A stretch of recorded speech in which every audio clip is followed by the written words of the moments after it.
Federal reserve report അനുസരിച്ച് അമേരിക്കയിലെ credit card debt ഏകദേശം $918 ബില്യൺ ഡോളറിലെത്തി. ഒരു കുടുംബത്തിൻ്റെ ശരാശരി ക്രെഡിറ്റ് കാർഡ് കടമെന്ന് പറയുന്നത് $10,000 ആണ്. അതായത് ഏകദേശം 8,26,000 ഇന്ത്യൻ രൂപ. അമേരിക്കയിലെ ക്രെഡിറ്റ് കാർഡ് യൂസേഴ്സിൽ 46% ആളുകളും ഫുൾ ഡ്യൂ എമൗണ്ട് അടക്കാതെ മിനിമം ഡ്യൂ എമൗണ്ട് മാത്രം അടച്ച് മുന്നോട്ട് പോകുന്നവരാണ്. ഇങ്ങനെ മിനിമം ഡ്യൂ എമൗണ്ട് മാത്രം അടച്ച് ബാക്കി തുക ഓരോ മാസവും ഇങ്ങനെ മുന്നോട്ട് കൊണ്ടുപോകുന്നത് കൊണ്ടാണ് കൂടുതൽ ആളുകളും ക്രെഡിറ്റ് കാർഡ് ഡെറ്റിൽ പോയി പെടുന്നത്. ഇതിപ്പോൾ അമേരിക്കയിലെ മാത്രം സ്ഥിതിയല്ല, ലോകത്തിലെ ഒട്ടുമിക്ക രാജ്യങ്ങളിലും നോക്കിക്കഴിഞ്ഞാൽ ഇതേ അവസ്ഥ നമുക്ക് കാണുവാനായിട്ട് സാധിക്കും. ഉദാഹരണമായിട്ട് സൗത്ത് കൊറിയ നോക്കിക്കഴിഞ്ഞാൽ സൗത്ത് കൊറിയയിലും ക്രെഡിറ്റ് കാർഡ് യൂസേഴ്സിൽ ഭൂരിഭാഗം ആളുകളും ക്രെഡിറ്റ് കാർഡ് ഡെറ്റിൽ പെട്ടിരിക്കുകയാണ്. നമ്മുടെ രാജ്യത്തും ഇതുപോലുള്ള ഒരു സാഹചര്യം വിദൂരമല്ല. വൈകാതെ തന്നെ ഇത്തരത്തിലുള്ള സാഹചര്യം നമുക്കും പ്രതീക്ഷിക്കാം. ഇപ്പോൾ ഇന്ത്യയിൽ ക്രെഡിറ്റ് കാർഡ് സെഗ്മെന്റ് എന്ന് പറയുന്നത് ഒരു ഗ്രോത്ത് സ്റ്റേജിലാണ്. ഒരു 2-3 വർഷമായി കാണും എല്ലാ ആളുകളിലേക്കും ക്രെഡിറ്റ് കാർഡ് എത്താനായിട്ട് തുടങ്ങിയിട്ട്. അതിന് മുമ്പ് വരെ എല്ലാവർക്കും ക്രെഡിറ്റ് കാർഡ് കിട്ടിയിരുന്നില്ല. ഇൻകം പ്രൂഫൊക്കെ വെച്ച് എലിജിബിൾ ആയിട്ടുള്ള ആളുകൾക്ക് മാത്രമാണ് ക്രെഡിറ്റ് കാർഡ് കിട്ടിയിരുന്നത്. എന്നാൽ ഇന്നത്തെ സിറ്റുവേഷൻ അങ്ങനെയല്ല. ഇന്നിപ്പോൾ 18 വയസ്സിന് മുകളിലുണ്ട്, അത്യാവശ്യം നല്ല ക്രെഡിറ്റ് റിപ്പോർട്ട് ഉണ്ടെങ്കിൽ ബാങ്കുകൾ പ്രീ അപ്രൂവ്ഡ് ആയിട്ട് തന്നെ ക്രെഡിറ്റ് കാർഡുകൾ ഇഷ്യൂ ചെയ്ത് നൽകുന്നുണ്ട്. അതിൽ സ്റ്റുഡൻസും പെടുന്നുണ്ട്. സ്റ്റുഡൻസിന് അവർക്ക് ജോലി ഇല്ലെങ്കിൽ കൂടി പല ബാങ്കുകളും ഇപ്പോൾ പ്രീ അപ്രൂവ്ഡ് ആയിട്ട് അവർക്കും ക്രെഡിറ്റ് കാർഡുകൾ നൽകുന്നുണ്ട്. 2023 ഏപ്രിൽ വരെയുള്ള റിപ്പോർട്ട് അനുസരിച്ച് ഇന്ത്യയിലെ ആക്റ്റീവ് ക്രെഡിറ്റ് കാർഡ് യൂസേഴ്സ് എന്ന് പറയുന്നത് ഏകദേശം 8.7 crore ആണ്. ഇപ്പോൾ അമേരിക്കയിൽ നോക്കിക്കഴിഞ്ഞാൽ ക്രെഡിറ്റ് കാർഡ് ഡെറ്റിൽ പെട്ടിരിക്കുന്നത് ഏകദേശം 1981-നും 1995-നും ഇടയിൽ ജനിച്ചവരാണ്. എന്നാൽ ഇന്ത്യയിൽ നോക്കിക്കഴിഞ്ഞാൽ കൂടുതലും ക്രെഡിറ്റ് കാർഡ് ഉപയോഗിക്കുന്നത് 1996-നും അതുപോലെ തന്നെ 2010-നും ഇടയിൽ ജനിച്ചവരാണ്. സോ അവരെയായിരിക്കും ഇന്ത്യയിൽ ക്രെഡിറ്റ് കാർഡ് ഡെറ്റ് കൂടുതലായിട്ട് ബാധിക്കാനായിട്ട് പോവുക എന്നാണ് വിലയിരുത്തൽ. ഇപ്പോൾ ഇന്നത്തെ വീഡിയോയിലൂടെ നമുക്ക് ക്രെഡിറ്റ് കാർഡ് ഡെറ്റിൽ പോയി പെടാതിരിക്കാൻ ശ്രദ്ധിക്കേണ്ട കാര്യങ്ങൾ എന്തൊക്കെയാണെന്ന് നോക്കാം. ഇതിൽ പല കാര്യങ്ങൾ നമ്മൾ പല വീഡിയോകളിലായിട്ട് പറഞ്ഞിട്ടുള്ളതാണ്.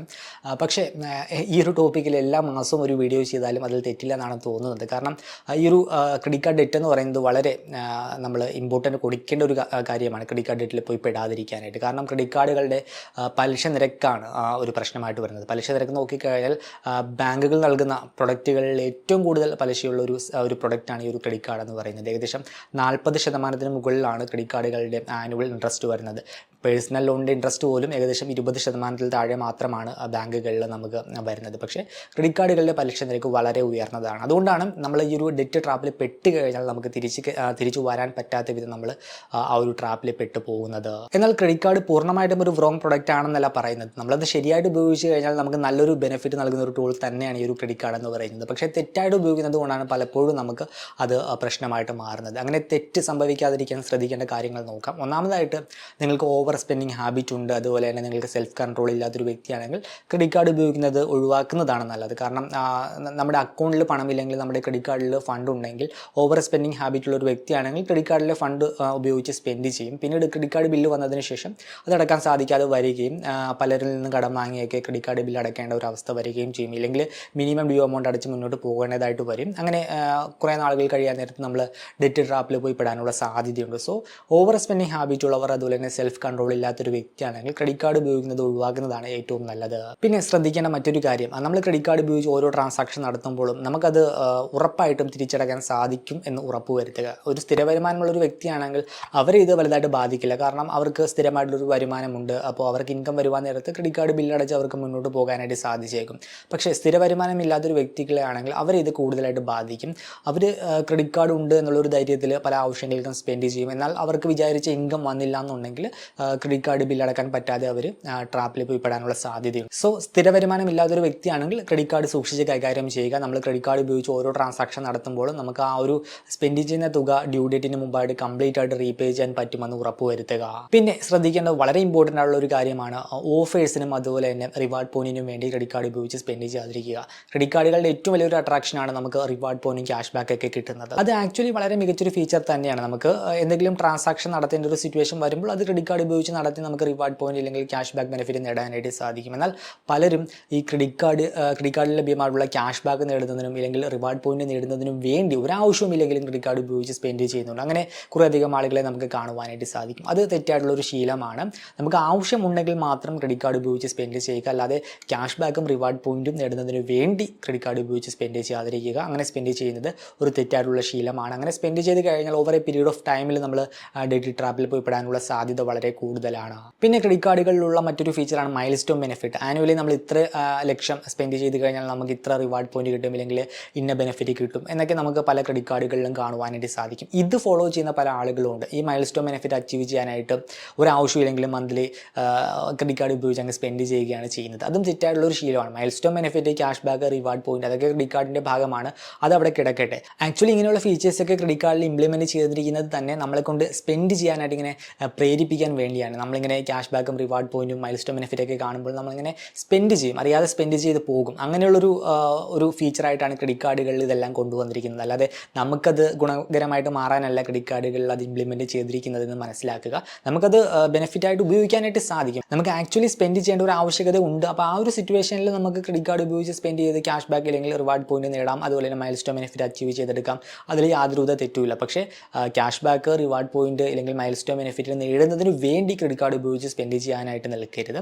നമ്മൾ ഓരോ തവണ ക്രെഡിറ്റ് കാർഡ് ഉപയോഗിച്ച് ട്രാൻസാക്ഷൻ നടത്തുമ്പോഴും ക്രെഡിറ്റ് കാർഡ് കമ്പനികൾക്ക് അതിലൂടെ വരുമാനം നേടാനായിട്ട് സാധിക്കുന്നുണ്ട്. അതുകൊണ്ടാണ് ഇങ്ങനെയുള്ള ഫീച്ചേഴ്സൊക്കെ വെച്ച് നമ്മളെ കൊണ്ട് ക്രെഡിറ്റ് കാർഡ് ഉപയോഗിക്കാനായിട്ട് പ്രേരിപ്പിക്കുന്നത്. ക്രെഡിറ്റ് കാർഡ് കമ്പനികൾ ഏതൊക്കെ രീതിയിലാണ് വരുമാനം നേടുന്നത് എന്നതിനെപ്പറ്റി ഒരു ഡീറ്റെയിൽഡ് വീഡിയോ ഇതിനു മുമ്പ് ചെയ്തിട്ടുണ്ട്. ഇതാണ് ആ ഒരു വീഡിയോ കണ്ടു കഴിഞ്ഞാൽ നിങ്ങൾക്ക് ഡീറ്റെയിൽഡ് ആയിട്ട് ക്രെഡിറ്റ് കാർഡ് കമ്പനികൾ ഏതൊക്കെ രീതിയിലാണ് വരുമാനം ഉണ്ടാക്കുന്നത് എന്ന് മനസ്സിലാക്കാനായി സാധിക്കും. ലിങ്ക് ഐ ബട്ടണിൽ ആഡ് ചെയ്യുന്നുണ്ട്. പിന്നെ ശ്രദ്ധിക്കണം മറ്റൊരു കാര്യമാണ് മൾട്ടിപ്പിൾ ക്രെഡിറ്റ് കാർഡ്. ആവശ്യമുണ്ടെങ്കിൽ മാത്രം മൾട്ടിപ്പിൾ ക്രെഡിറ്റ് കാർഡുകൾ ഉപയോഗിക്കുക. പ്രത്യേകിച്ച് ആദ്യമായിട്ട് ക്രെഡിറ്റ് കാർഡ് ഉപയോഗിക്കാൻ തുടങ്ങുന്ന ഒരു വ്യക്തിയാണെങ്കിൽ ക്രെഡിറ്റ് കാർഡ് എടുത്തൊരു 1-2 വർഷമൊക്കെ ഉപയോഗിച്ചതിന് ശേഷം മാത്രം മൾട്ടിപ്പിൾ ക്രെഡിറ്റ് കാർഡ് വേണമെങ്കിൽ ഓപ്റ്റ് ചെയ്യുക. അല്ലാതെ ഒരു കാർഡ് എടുത്ത് തൊട്ടടുത്ത മാസം തന്നെ വേറൊരു കാർഡ് എടുക്കാനായിട്ട് നിൽക്കരുത്.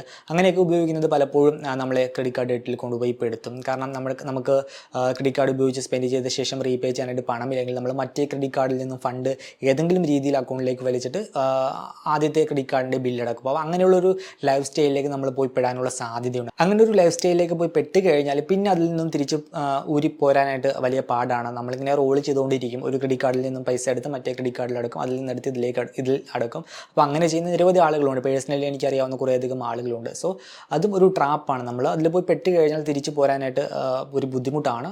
കുറേ നാളുകൾ കഴിയാൻ നേരത്തെ നമ്മൾ ആക്ച്വലി നമുക്കിത് മാനേജ് ചെയ്യാൻ പറ്റാതെ വരികയും നമ്മൾ ഡെറ്റ് ട്രാപ്പിൽ പോയി പെടുകയും ചെയ്യും. ഇങ്ങനെ മൾട്ടിപ്പിൾ ക്രെഡിറ്റ് കാർഡ് ഉപയോഗിക്കുന്നവർ നേരിടുന്ന ഏറ്റവും വലിയൊരു പ്രശ്നമാണ് മാനസികമായിട്ടുള്ളൊരു ബുദ്ധിമുട്ട്. കാരണം ക്രെഡിറ്റ് കാർഡ് ബില്ലടക്കണം, ഇങ്ങനെ കുറേ ക്രെഡിറ്റ് കാർഡുകളുടെ ഡ്യൂ ഡേറ്റ് ഇങ്ങനെ വന്നുകൊണ്ടിരിക്കും. അപ്പോൾ അതിൽ നിന്നെടുത്ത് ഇതിലേക്ക് അടക്കണം. അങ്ങനെയുള്ള ഒരു സിറ്റുവേഷനൊക്കെ വരുവാൻ നേരത്ത് എല്ലാവർക്കും തന്നെ ഒരു മാനസികമായിട്ടുള്ളൊരു ബുദ്ധിമുട്ട് വരും ആ ഒരു സമയത്ത്. സോ അത് ഒരു പ്രശ്നം തന്നെയാണ്. So multiple credit card manage ചെയ്യാൻ പറ്റാത്തവരാണെങ്കിൽ അതിൽ നിന്ന് മാറി നിൽക്കുന്നതാണ് നല്ലത്.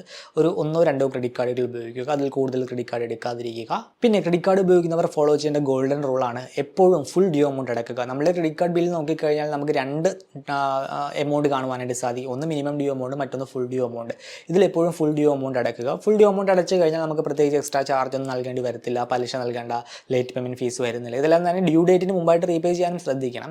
എന്നാൽ മിനിമം ഡ്യൂ എമൗണ്ട് അടച്ചു കഴിഞ്ഞാൽ നമുക്ക് ലേറ്റ് പേയ്മെൻറ്റ് ഫീസ് ഒഴിവാക്കി കിട്ടും. പക്ഷേ നമ്മൾ ബാക്കി അടക്കാനുള്ള എമൗണ്ടിന് നമ്മൾ പലിശ നൽകേണ്ടതായിട്ട് വരും. അപ്പോൾ ഇങ്ങനെ മിനിമം ഡ്യൂ എമൗണ്ട് മാത്രം അടച്ച് മുന്നോട്ട് പോകുന്നതാണ് ഇപ്പോൾ അമേരിക്കയിലായാലും സൗത്ത് കൊറിയയിലായാലും ആളുകളെ കടക്കെണിയിൽ കൊണ്ടുപോയി പെടുത്തുന്നത്. അതുകൊണ്ട് തന്നെ ക്രെഡിറ്റ് കാർഡ് ഉപയോഗിക്കുന്നവരാണെങ്കിൽ എപ്പോഴും ഫുൾ ഡ്യൂ എമൗണ്ട് അടക്കുക ഡ്യൂ ഡേറ്റിന് മുമ്പായിട്ട്. മിനിമം ഡ്യൂ എമൗണ്ട് മാത്രം അടച്ച് മുന്നോട്ട് പോകേണ്ട ഒരു സാഹചര്യം വന്നു കഴിഞ്ഞാൽ എവിടെന്നെങ്കിലും കടം വാങ്ങിയാണെങ്കിലും ആ ഒരു എമൗണ്ട് കംപ്ലീറ്റ് ആയിട്ട് റീപേ ചെയ്യുക. ഇല്ലെങ്കിൽ നമ്മൾ വളരെ ഉയർന്ന പലിശ നൽകേണ്ടതായിട്ട് വരും. നമ്മുടെ പേഴ്സണൽ ലോണിന് പോലും ക്രെഡിറ്റ് കാർഡുകളുടെ പലിശ നിരക്കിനേക്കാൾ കുറവ് പലിശയാണ് വരുന്നതെന്ന് ഓർക്കുക. ക്രെഡിറ്റ് കാർഡുകളുടെ പലിശ നിരക്ക് വളരെ ഉയർന്നതാണ്.